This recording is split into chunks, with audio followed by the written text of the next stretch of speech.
तो आइए बच्चों देखते हैं इस क्वेश्चन में क्या करना है। देखिए क्या रहा है, ball is release from A height and it reaches the ground in 3 seconds. एक बॉल है जिसको हमने किसी हाइट से रिलीज किया, उसको ग्राउंड पे आने में कितना टाइम लग गया, 3 सेकंड्स लग गया। If g is equals to 9.8 metre per second square, find the value for the following variables. Acceleration due to gravity दिया है कितना है, 9.8 metre per second square. Find क्या करना है, the height from which the ball was released, यानी ball किस height से रिलीज की गई है, हमको वो हाइट कैलकुलेट करनी है।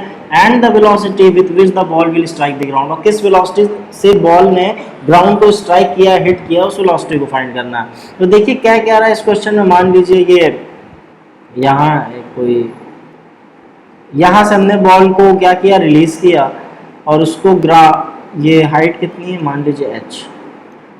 यहाँ से बॉल को रिलीज किया और बॉल ने ग्राउंड को मतलब 3 सेकंड्स बाद क्या किया, हिट किया, यानी 3 सेकंड्स लगे बॉल को इस हाइट को कवर करने में। तो हमको ये हाइट कैलकुलेट करनी है। तो देखिए ये फ्री फॉल का केस है। पहले जो क्वांटिटीज दे रखी है उनको हम लोग लिख लेते हैं। देखिए क्या कह रहा है, बॉल इज रिलीज्ड।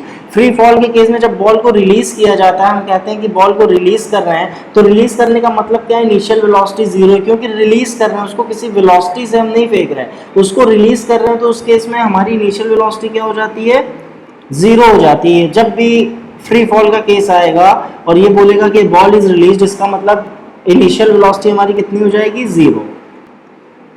तो ये क्या है, बॉल इज रिलीज्ड, यानी रिलीज की गई, सिर्फ ऐसे लेके बॉल को छोड़ दिया गया, यानी उसको कोई वेलोसिटी नहीं दी गई। तो इनिशियल वेलोसिटी कितनी हो गई, 0 हो गई।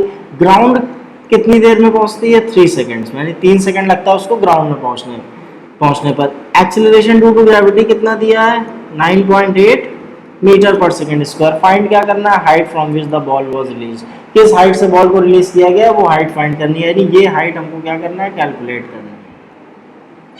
अब देखिए फ्री फॉल के केस में अब सॉल्व तो करेंगे इक्वेशन ऑफ मोशन के हेल्प से ही, लेकिन फ्री फॉल के केस में इक्वेशन ऑफ मोशन क्या होती है, थोड़ी मॉडिफाई हो जाती है। किस तरह मॉडिफाई होती है, देखिए पहले लिख लेते हैं इक्वेशंस ऑफ मोशन को। फर्स्ट इक्वेशन क्या होती है, v is equals to u plus a t. Second equation होती है s is equals to u t plus half a t square. और थर्ड इक्वेशन क्या होती है, v square is equals to u square plus 2s। देखिए modification क्या होता है, ये एक्सीलरेशन, इसके जगह पे हम क्या लिख लेते हैं, एक्सीलरेशन ड्यू टू ग्रेविटी लिख लेते हैं। तो अब देखिए इसमें मॉडिफिकेशन क्या करेंगे, a के जगह क्या लिख लेंगे, एक्सीलरेशन ड्यू टू ग्रेविटी यानी g। v is equals to क्या हो जाएगा, u plus g t. s के जगह क्या लिख लेते हैं, हाइट, क्योंकि यहाँ वर्टिकल हाइट हम मेजर करते हैं, तो s तो डिस्टेंस ट्रैवल्ड होता है। यहाँ पे फ्री फॉल के केस में s किससे रिप्लेस हो जाएगा, हाइट से, और u t plus half g t square.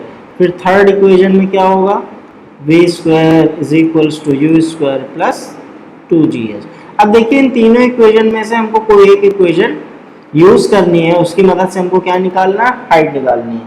अब देखिए हमको हाइट कैलकुलेट करना है, तो हाइट कैलकुलेट करने के लिए कौन सी दो इक्वेशंस हैं, एक ये सेकंड इक्वेशन और एक थर्ड इक्वेशन, यानी इन दोनों ही इक्वेशन में हाइट आ रहा है, तो यानी इन दोनों में से कोई एक इक्वेशन हम यूज करके क्या करेंगे, हाइट कैलकुलेट करेंगे। तो कौन सी यूज करेंगे, देखिए क्या वैल्यूज दे रखी है, इनिशियल वेलोसिटी दिया है, टाइम दिया है, और एक्सीलरेशन ड्यू टू ग्रेविटी।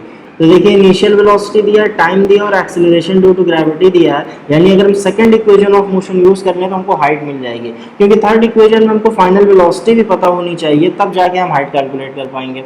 तो आइए सेकंड इक्वेशन यूज कर लेते हैं। सेकंड इक्वेशन क्या है, h is equals to u t plus half g t square. तो अब देखिए इनिशियल वेलोसिटी कितनी है, 0 है, टाइम कितना दे रखा है, 3 seconds, half into acceleration due to gravity into time कितना दे रखा है, 3, यानी 3 इंटू 3। तो सॉल्व करेंगे कितना आ जाएगा, इसको सॉल्व करेंगे तो कितना आएगा, 44.1 मीटर, यानी 44.1 मीटर हाइट होगी। अगर इस हाइट से बॉल को रिलीज करेंगे तो 3 सेकेंड्स लगेंगे बॉडी को ग्राउंड हिट करने में। तो देखिए फर्स्ट पार्ट हम लोगों ने क्या कर लिया, कैलकुलेट कर लिया। अब देखिए सेकंड पार्ट क्या कर रहा है, the velocity with which the ball will strike the ground, किस वेलोसिटी से बॉल ग्राउंड को हिट करेगी वो वेलोसिटी बतानी है, यानी फाइनल वेलोसिटी बताना है, यानी क्या कैलकुलेट करना है, v कैलकुलेट करना है। तो आइए देखिए कैसे करते हैं इसको।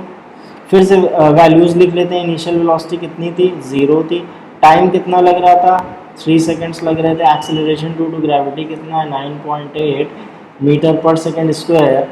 फाइनल वेलोसिटी फाइंड करनी है। हाइट हम लोगों ने कैलकुलेट कर ली, कितनी है 44.1 मीटर। अब देखिए फिर से वो तीनों इक्वेशन लिख लेते हैं। v is equals to u plus g t, s is equals to h is equals to u t plus half g t square, और v square is equals to u square plus 2gh। अब हमको final velocity find करना है। देखिए हमको क्या दे रखा है, इनिशियल वेलोसिटी दे रखा है, हाइट दे रखा है, एक्सेलरेशन ड्यू टू ग्रेविटी दे रखा है।